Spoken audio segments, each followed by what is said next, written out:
Mahanadu hybrid విధానంలో నిర్వహించడం ద్వారా పార్టీ సందేశాన్ని రాష్ట్ర వ్యాప్తంగా ఒకేసారి తీసుకెళ్లాలన్న లక్ష్యంతో టీడీపీ అధిష్టానం ముందుకెళ్లింది. అయితే కొన్ని క్లస్టర్లలో ఆశించిన స్థాయిలో కార్యకర్తలు నాయకులు హాజరు కాలేదనే చర్చ ఇప్పుడు పార్టీ వర్గాల్లోనే చర్చనీయాంశంగా మారుతోంది. కొన్ని చోట్ల సభా ప్రాంగణాలు నిండగా మరికొన్ని చోట్ల ఖాళీ కుర్చీలు కనిపించాయనే ఫీడ్బ్యాక్ కూడా అధిష్టానం దృష్టిలో ఉందని చర్చ జరుగుతోంది. ఈ నేపథ్యంలో సీఎం చంద్రబాబు దీనిపై అసంతృప్తి వ్యక్తం చేశారా? స్థానిక నాయకులు క్లాస్ తీసుకున్నారా, లేక హైబ్రిడ్ విధానం అమల్లో ఉన్న లోపాలపైనే ఫోకస్ పెట్టారా అనే అంశాలు ఇప్పుడు రాజకీయంగా ఆసక్తికరంగా మారాయి. టీడీపీ మహానాడు ముగిసిన తర్వాత పార్టీ వర్గాల్లో ఆసక్తికర చర్చ సాగుతోంది. ఖర్చు తగ్గింపు, సాంకేతిక వినియోగం లక్ష్యంగా హైబ్రిడ్ విధానంలో నిర్వహించిన మహానాడు ఆశించిన స్థాయిలో క్యాడర్ను ఆకర్షించలేదనే అభిప్రాయాలు వినిపిస్తున్నాయి. కొన్ని క్లస్టర్లలో జన సమీకరణ లక్ష్యాలు చేరుకోకపోవడంతో పార్టీ అధిష్టానం కారణాలపై దృష్టి సారించినట్లు సమాచారం. ఇక భవిష్యత్తులో పార్టీ కార్యక్రమాల నిర్వహణలో మార్పులు అవసరమనే అభిప్రాయాలు కూడా వ్యక్తమవుతున్నాయి.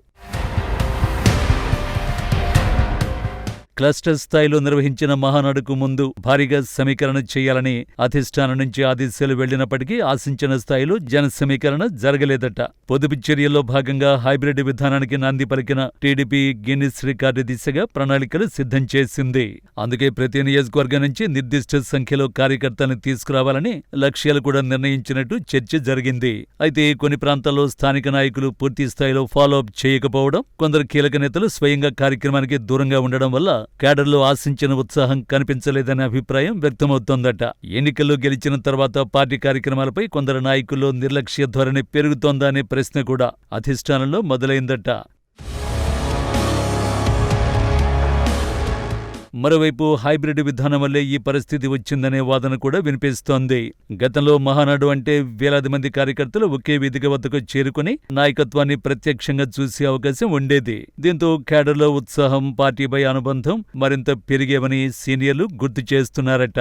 ఇప్పుడు క్లస్టర్ స్థాయిలో స్క్రీన్ల ద్వారా ప్రసంగాలు చూడడం వల్ల ఆ ఉత్సాహం కొంత తగ్గిందని, కార్యక్రమం ఒక సాధారణ సమావేశంలో మారిపోయిందనే అభిప్రాయం కొందరిలో ఉందట. కేవలం సాంకేతికతతో మహానాడు స్ఫూర్తిని పూర్తిగా తీసుకురాలేమనే అభిప్రాయం కూడా వ్యక్తమవుతోందని చెబుతున్నారు. ఇదే అంశంపై ముఖ్యమంత్రి చంద్రబాబు సమీక్షలో కొన్ని కఠిన ప్రశ్నలు లేవనెత్తినట్టు ప్రచారం జరుగుతోంది. క్లస్టర్ల వారీగా ఇచ్చిన లక్ష్యాలు ఎందుకు చేరుకోలేకపోయారు? స్థానిక ఎమ్మెల్యేలు, ఇన్ఛార్జీలు ఎంత మేరకు పర్యవేక్షించారు? కార్యకర్తను తీసుకురావడంలో ఎక్కడ లోపం జరిగింది అనే అంశాలపై వివరాలు కోరినట్టు పార్టీ వర్గాలు చర్చ జరిగిందని సమాచారం. ఎన్నికల సమయంలో కనిపించిన ఉత్సాహం పార్టీ కార్యక్రమాల్లో కూడా కనిపించాలని, అధికారంలోకి వచ్చాక నిర్లక్ష్యానికి తావు ఉండకూడదని వర్కింగ్ ప్రెసిడెంట్ సీరియస్ అయ్యారట. మహానాడు కార్యక్రమం నిర్వహించే ముందు జరిగిన అంతర్గత చర్చల్లో కొందరు సీనియర్ నాయకులు ఆసక్తికర ప్రతిపాదన చేసినట్టు సమాచారం. క్లస్టర్ విధానం కంటే నియోజకవర్గాల వారీగా మహానాడు కార్యక్రమాలు నిర్వహిస్తే మరింత మెరుగైన స్పందన వచ్చే అవకాశం ఉందని వారు సూచించినట్లు చెప్పారట. నియోజకవర్గ కేంద్రాల్లోనే పెద్ద ఎల్ఈడీ స్క్రీన్లు ఏర్పాటు చేసి చంద్రబాబు ప్రసంగాలు, మహానాడు కార్యక్రమాలను ప్రత్యక్ష ప్రసారం చేస్తే క్యాడర్ భాగస్వామ్యం పెరుగుతుందనే అభిప్రాయం సీనియర్ల నుంచి వ్యక్తమైనట్టు పొలిటికల్ సైకిల్స్ లో చర్చ జరిగిందట. దీంతో స్థానిక నాయకుల పనితీరు కూడా స్పష్టంగా అంచనా వేయొచ్చని కొందరు సీనియర్లు అభిప్రాయపడ్డారనే చర్చ జరుగుతోంది. అధిష్టానం స్థాయిలో ఈ సూచనలపై వెంటనే నిర్ణయం లేకపోయినా భవిష్యత్తులో పార్టీ సంస్థాగత కార్యక్రమాల నిర్వహణలో కొన్ని మార్పులు వచ్చే అవకాశాన్ని మాత్రం కొట్టిపారేయలేమని రాజకీయ వర్గాలు విశ్లేషిస్తున్నాయి. ముఖ్యంగా క్యాడర్ మొబిలైజేషన్, స్థానిక నాయకుల సామర్థ్యం, కార్యక్రమాల ప్రభావం వంటి అంశాలను దృష్టిలో పెట్టుకుని కొత్త మోడళ్లు పరిశీలించే అవకాశం ఉందనే ప్రచారం జరుగుతోంది.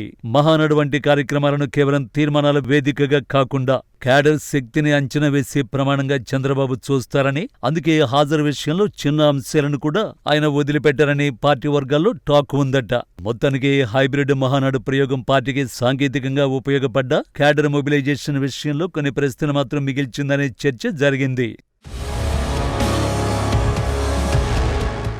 మొత్తానికి హైబ్రిడ్ మహానాడు ప్రయోగం పార్టీకి ఖర్చు పరంగా, సాంకేతిక పరంగా ఉపయోగపడినప్పటికీ క్యాడర్ మొబిలైజేషన్, ప్రత్యక్ష భాగస్వామ్యం విషయంలో మాత్రం కొన్ని ప్రశ్నలు మిగిల్చినట్టు కనిపిస్తోంది. ఈ అనుభవాల ఆధారంగా భవిష్యత్తులో పార్టీ కార్యక్రమాల నిర్వహణలో కొత్త మార్పులు చోటు చేసుకుంటాయా లేదా అన్నది ఇప్పుడు రాజకీయ వర్గాల్లో ఆసక్తికర చర్చగా మారింది.